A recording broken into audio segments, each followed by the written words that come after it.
Are Metallica playing Download this year? Yeah! Are Metallica playing 2 sets this year? Yeah! Has Download sold out for the first time since the last time Metallica played?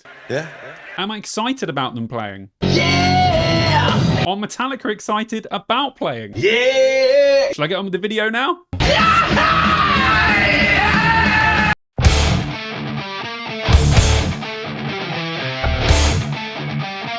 What's up, dudes? Simon back with another video.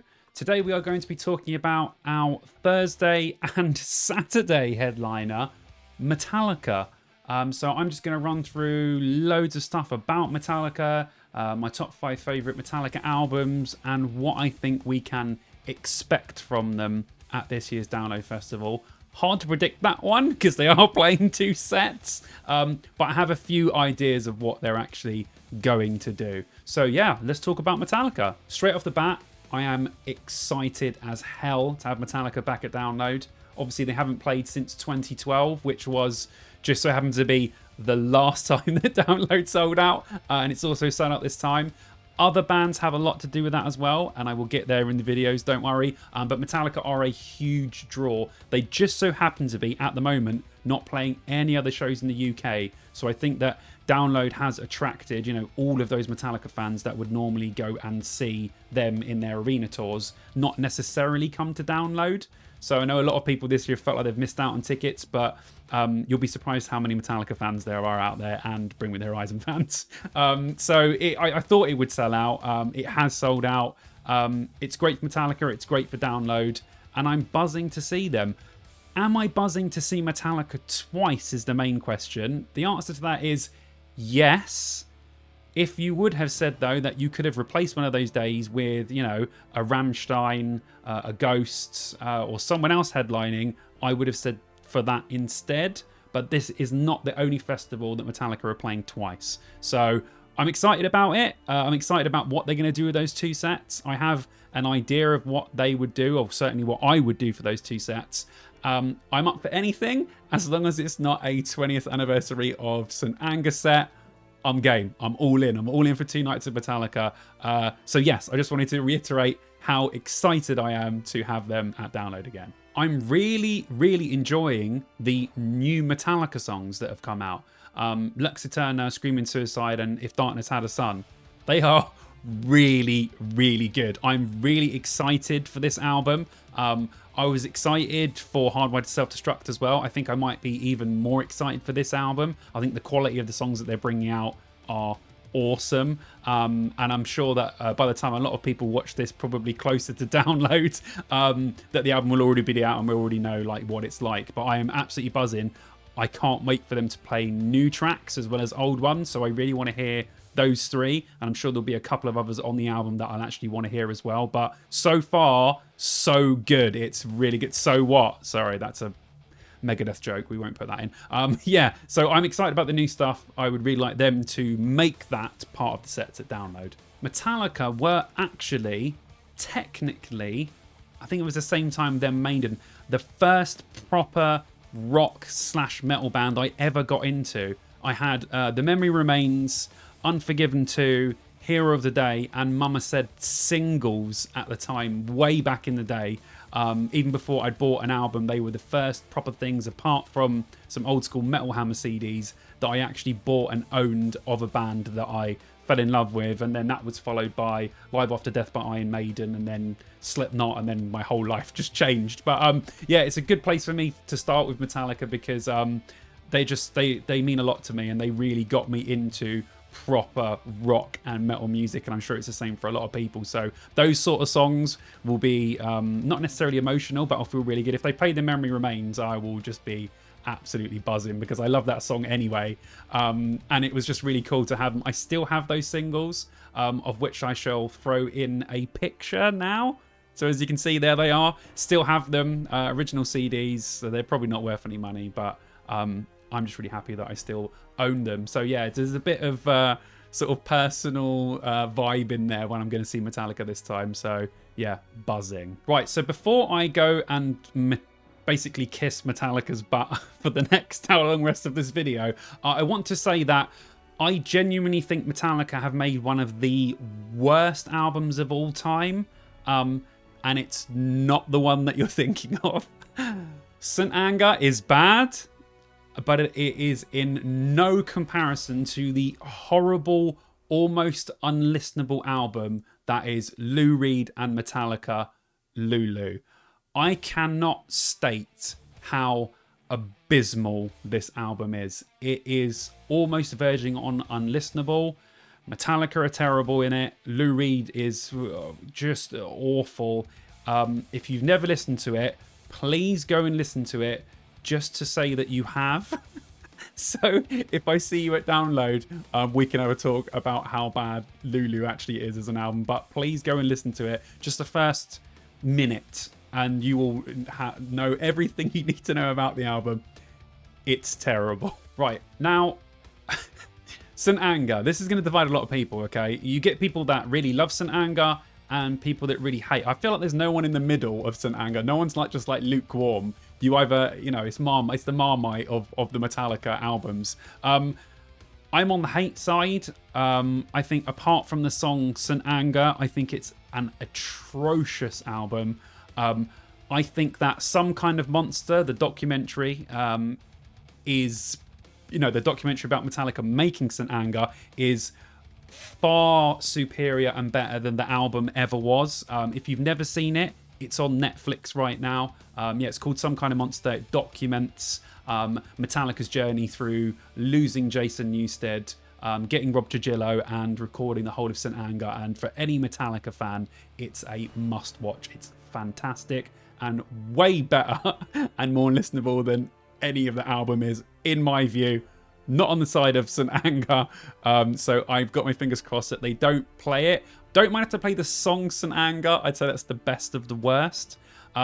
If James Hetfield starts frantic tick-tocking in front of me, I may leave. On the back of that, the same year that St. Anger came out, Metallica were doing these MTV Icon shows, which were bands playing other famous bands' music to the band. So Metallica would have a crowd, and bands of the time would play Metallica songs back to Metallica as sort of covers. I would recommend any Metallica fan to seek this out. It's all on YouTube. I'm sure everyone is aware that Korn plays the song One in their medleys, the Metallica song. This is the reason why they started playing it. I think you had Korn doing One. You had Avril Lavigne, but I can't remember what they played. You had Limp Bizkit doing Sanitarium, which is, I would say, one of the best covers I've ever heard. They've somehow made Sanitarium by Limp Bizkit, by Metallica, I'm getting in my head, sound like a Limp Bizkit song. It's that good. Snoop Dogg doing Sad But True is almost so bad that it's fantastic, but he's well known for being a massive Metallica fan, so that's great. I think there was a few others on there that I can't remember, but go seek it out. It's on YouTube, the whole MTV Icon Metallica show. Go and watch it because it is definitely worth it. Just quickly before I go into my top 5 Metallica albums, I want to give a mention to two albums that are incredible, but I'm not counting them because one's not a studio album, one is not a proper studio album. So first of all, Garage Inc., which is a covers album by Metallica, which has some fantastic Misfits, Diamond Head, Queen, Thin Lizzy. It has some really, really great covers on it. So if you like Metallica and you want to hear them play other band stuff, Garage Inc. is the one. I'm sure they will play a few things off of it. They normally play a few of the Misfits covers and Whiskey in the Jar. So go and seek Garage Inc. out because it's definitely worth it. Another one I just want to mention quickly is S&M, Metallica's live orchestral album. At the time, I was like, what the hell are they done now? What is this? You never would have thought it if that sounds weird to you, but Metallica songs with an orchestra is absolutely incredible. Like, it is legitimately one of the best live albums ever, I would say. Best albums I've ever heard, definitely. Also, you can get it on, or at the time you could get it on DVD. I think it might be on YouTube, I haven't checked. But the actual visuals of the show and Metallica playing, and they do a couple of originals as well. And I think that No Leaf Clover might be one of the best Metallica songs, and they only ever done it on S&M. That's the stuff. It happened before Jason Newsted left the band. If you listen to No Leaf Clover, that's what Metallica should have done next. They shouldn't have done St. Anger. They should have made everything sound like No Leaf Clover, and it would have been literally the most incredible Metallica album. They just released I Disappear as well. If you've never heard that song, it's from the Mission Impossible 2 soundtrack, and it's legitimately a great Metallica song. And then when they done St. Anger, they just went in the complete opposite direction. But I've always talked about that anyway. But yeah, I thought those albums are worth mentioning before I get into my actual top 5. Okay, number 5 is going to be Hardwired to Self-Destruct. A massive return to form for Metallica. I think the 2 albums before that, St. Anger obviously wasn't good.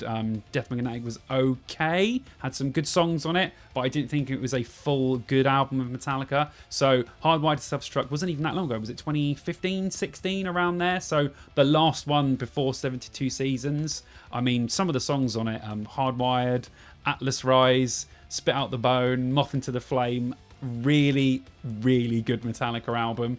So yes, it's a number 5 for me. Okay, number 4 is Metallica's first album, Kill 'Em All. Still an amazing album. Yes, James Hetfield sounds like a 12-year-old on it, but it doesn't matter. It's great.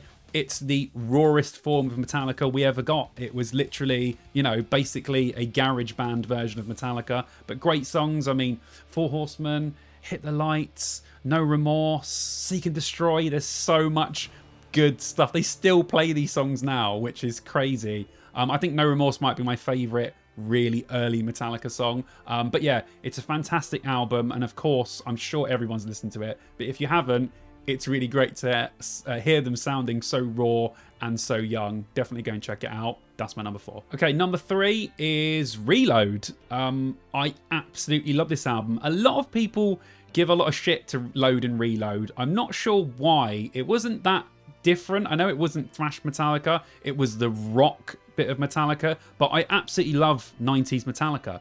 I love the Black Album. I love Load and Reload. I love Garage Inc. I love S&M. I think that's my favourite phase of Metallica. Yes, I love the 80s thrash stuff too, but I love 90s Metallica, and it was my entry point into them. But yeah, Load's great. I mean, Fuel, Memory Remains, Low Man's Lyric, Fixer, Attitude.